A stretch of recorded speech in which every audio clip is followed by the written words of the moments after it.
So today it's nothing too different in terms of architecture, but I want to talk about something that I've been trying to do here, which I'm going to call it like a flip house. So it's kind of like a structure that looks different on one side than the other.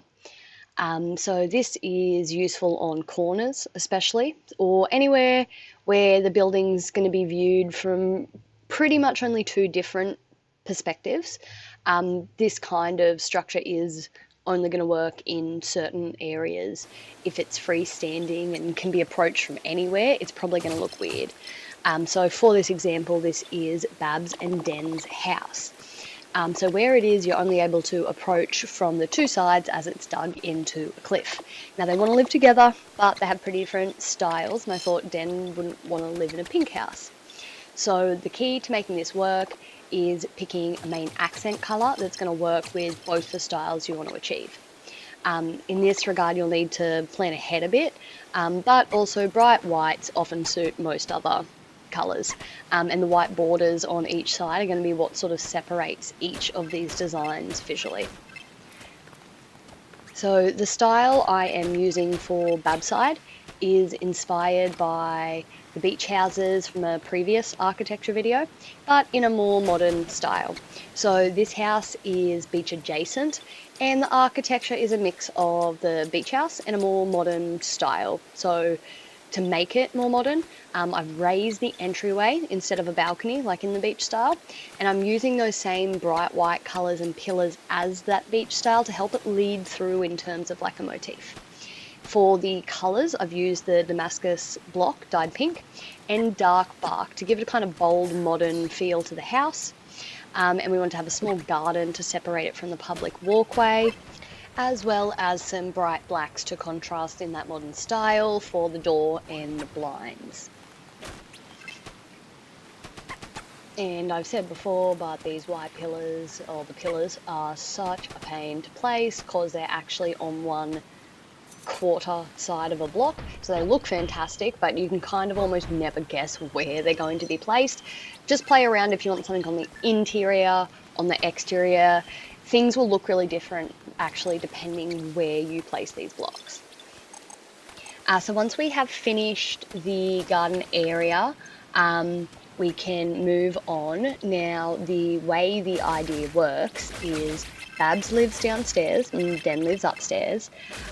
So it's a good idea to mark out the ideal room size, including the height, downstairs before committing to where the second story will be placed. I'm shooting to have them have perfect rooms. So part of that as well is we want to make sure Babs has a large room with a high enough roof to look nice for her preference. Once I know this is correct, I can get a better picture of if the level of the second floor where it starts is correct. And although Den lives up here, we want it to appear from this side as if this is all Babs' house, so it's going to be pink up top too. And to make it look like all one style, I've used the same chiseled block technique as downstairs.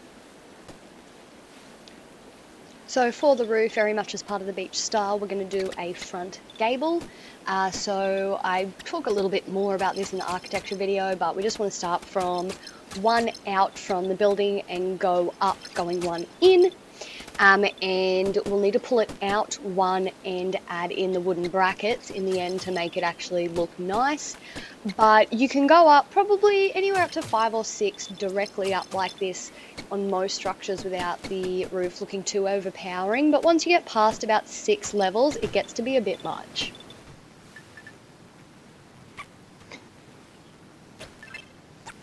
Now we can move on to Den's exterior. So the hardest part here is honestly just starting. It does feel weird. I can only suggest to treat it as a totally different house. So like Babs, we want to get Den's ideal room size. Unfortunately for me, I misread it as Den wanting a normal size room, not a small room. But the same idea applies by working out how long the second level needs to be and where the door will be. We can clear out that space and colour it in with the correct colours for this side. And as Den's room is upstairs, we need an upstairs entrance on this side. I've used the dyed blue brick for this whole side as it's sort of muted, and I think it suits Den's relaxed style.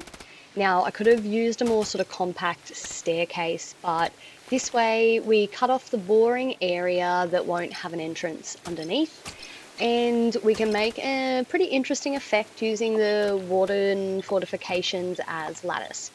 So I learned on my island tour video how to chip out pieces to create more interesting designs.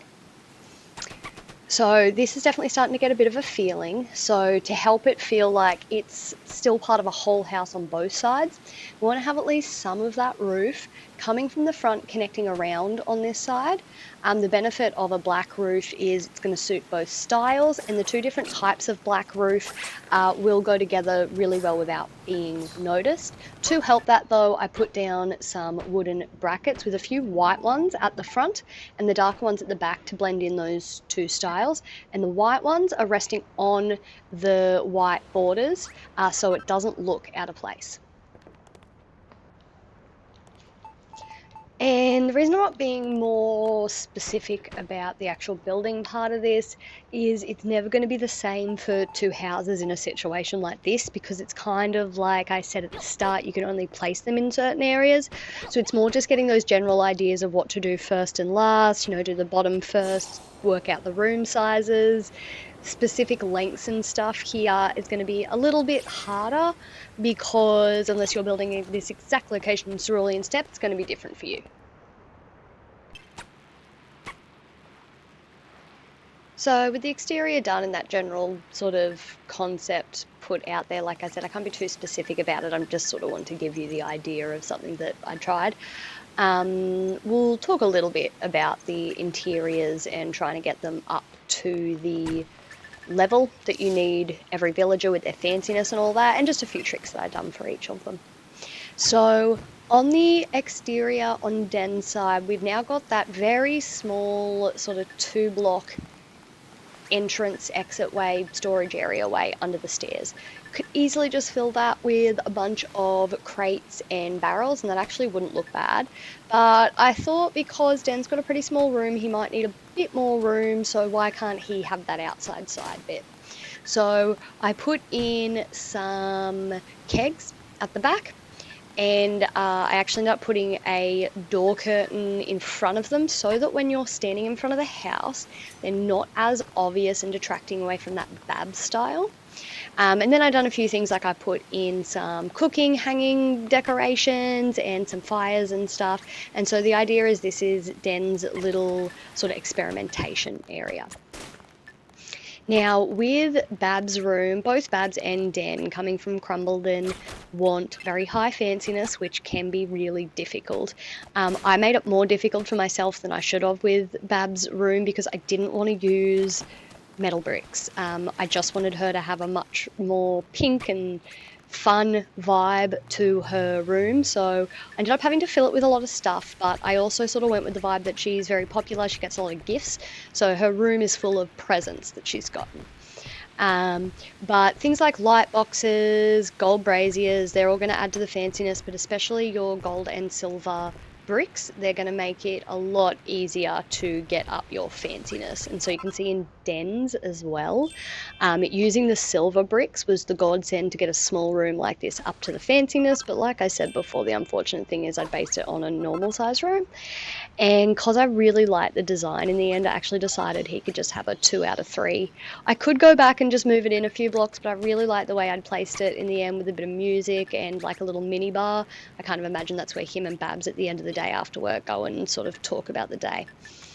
So yeah, again, so just when you're decorating, just consider the little things like maybe what does that NPC do in the day, what means stuff to them, and try and decorate accordingly to their personality, and you'll find that it gives the houses a lot more of a homely feeling.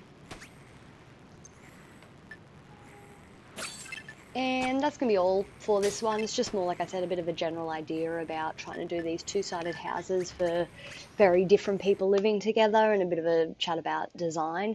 I've got a bunch of stuff I'm editing that I'm thinking I'll probably put all up at once, but hopefully very soon I'm going to start on the Viridian City portion of Kanto. But like I said before, if there's anything you guys want, just let me know.